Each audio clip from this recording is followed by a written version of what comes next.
Year 10. I'm missing you. It seems like ages since I've seen you. But anyway, today would be our double lesson. We'd have the hour before break, wouldn't we? Then a nice early break, some soggy toast, and then back into the classroom for another hour of sociology. But hey ho, I've given you enough work that should last that 2 hours.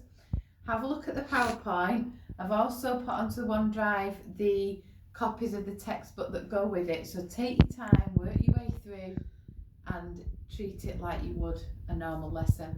For your do now, I've looked back to the film we watched, Dangerous Minds, and I've given you 4 quotes from the film and 4 different factors to attach the quote to or to match it to, and I want you just to explain the reasons for that.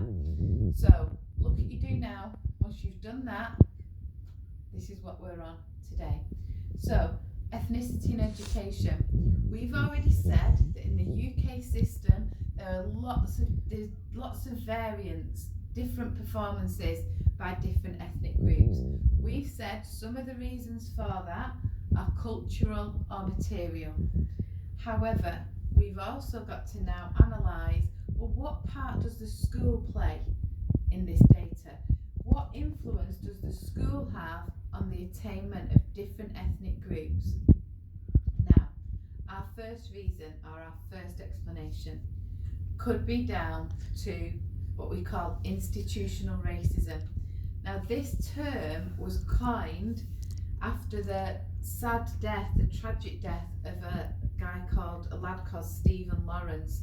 Now, if you've not heard of him, look him up. He was 17, I think, A-level student. He was stabbed to death in a racist attack in South London, and the police had the evidence. They had enough, probably, to make a conviction against the people who did this, but it never happened. And after inquiry after inquiry and the relentless work and kind of campaigning by his parents, the Metropolitan Police were deemed to be institutionally racist. Now, institutional racism, it's a bit different than just racism on its own.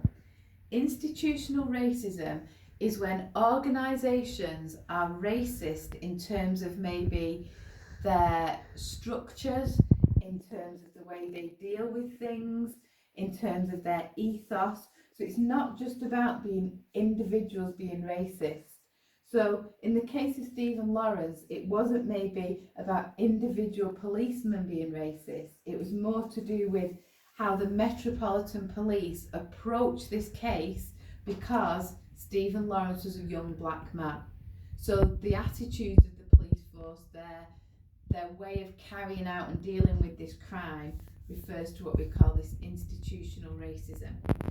So let me just move my PowerPoint on. So what does this look like in schools? So institutional racism in schools could be this idea that some students from some ethnic minorities are more likely to be labelled by teachers, maybe labelled as disruptive. There was a study carried out that found that teachers viewed young black males as a threat in the classroom, as a student that needed controlling. So even before teachers knew these individual students, they were basing their views on like stereotypes. So institutional racism linked to this idea of labelling, maybe linked to setting. Are some students from some ethnic minorities more likely to be placed in lower sets regardless of their ability? It also looks like things like punishments, okay? Exclusion rates for African Caribbean boys are 4 times higher than for other groups. Now, is that because these boys misbehave more, or is it because of underlying racism in the system? They are 4 times more likely to be excluded. So think maybe in terms of punishments, in terms of detentions and all those kinds of things.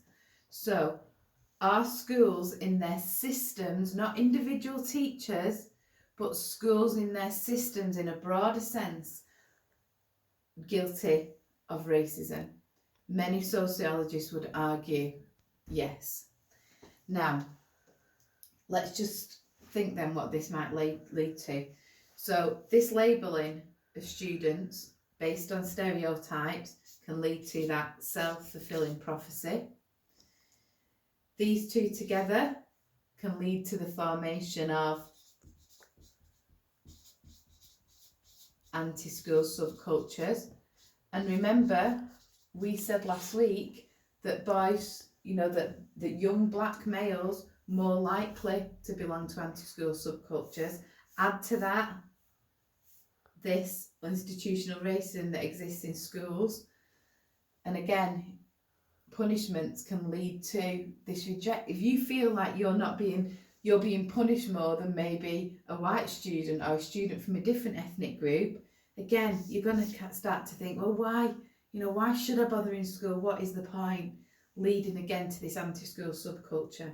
Okay, so that's one school factor that influences the achievement of some ethnic students in school. Okay, next one.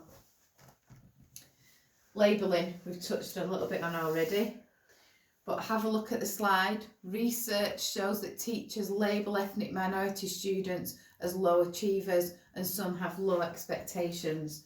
So, teacher expectations. The teachers have the same expectations of black boys as they do of white girls.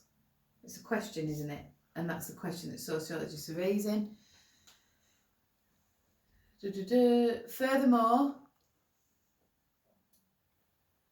going to this idea of setting, black students are more likely to be in lower sets than students of similar ability.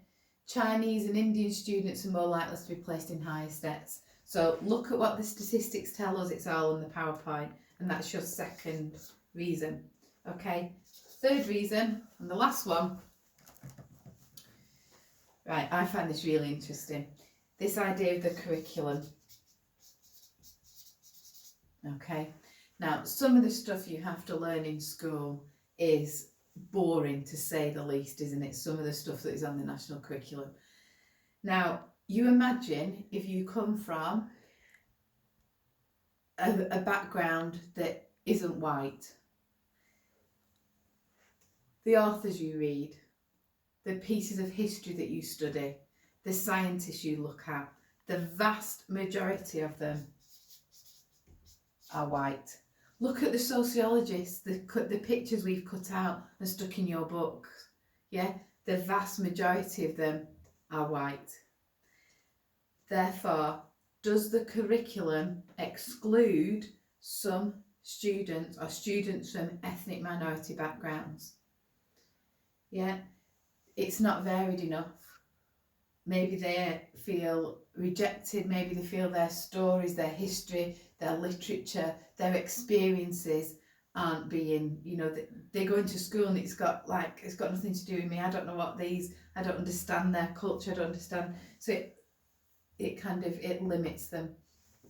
Okay, more difficult for them to engage with school, ignores the history and achievements and work of these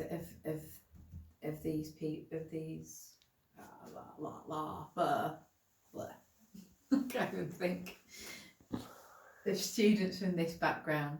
Okay, a good term to use here is this: ethnocentric curriculum. Okay, so a curriculum based on the white experience or white history, white literature, therefore excluding some students from ethnic minority backgrounds. So they're your three school influences which may explain as to why some students from some ethnic minority backgrounds underachieve. Your task is this, please. It's on the PowerPoint. I want you to create an advisory leaflet. You can do it in your books or you can do it in paper. Your leaflet is going to be sent out to schools, and it's got to advise schools on how they tackle the underachievement of some ethnic pupils in their school. Begin with a summary explaining what the achievement is amongst different ethnic groups. Then tell schools, how might Mr. O'Regan and his team tackle institutional racism? What should they be doing to tackle that? How might they advise teachers on labelling and stereotyping? As a teacher, if somebody said to me, right, labelling has this effect, yeah, labelling can lead to a self-fulfilling prophecy, it might make me think twice before, I make judgments, because we all make judgments, rightly or wrongly. I'd like to think that, a lot of the time I'm able to step back from that. But how would you advise teachers on the judgments they make, but also the consequences of this labelling? And then tell schools, tell Mr. O'Regan, tell people, how might schools make the curriculum more engaging, more appealing, and less ethnocentric? So that's your task. Do some research for this one, for the curriculum one. Find me a couple of authors that are from different ethnic backgrounds. Find some key events in history that you think could be included in the curriculum and could be studied, which could go together, which could contribute to improving the achievement of some ethnic groups. Any questions, email anyway. No one's emailing me. Email. Tell me how you're going on. Because in a couple of weeks' time, maybe next week, towards the end of next week, we're going to have to do this thing of uploading your work. So I'm going to set you some exam questions, okay, because we've nearly finished education. But yeah, have a go at that. PowerPoint, textbooks, all on the OneDrive. Okay, all the OneDrive, one show. I feel like I'm on the one show. Yeah, all on the OneDrive. Okay, take care.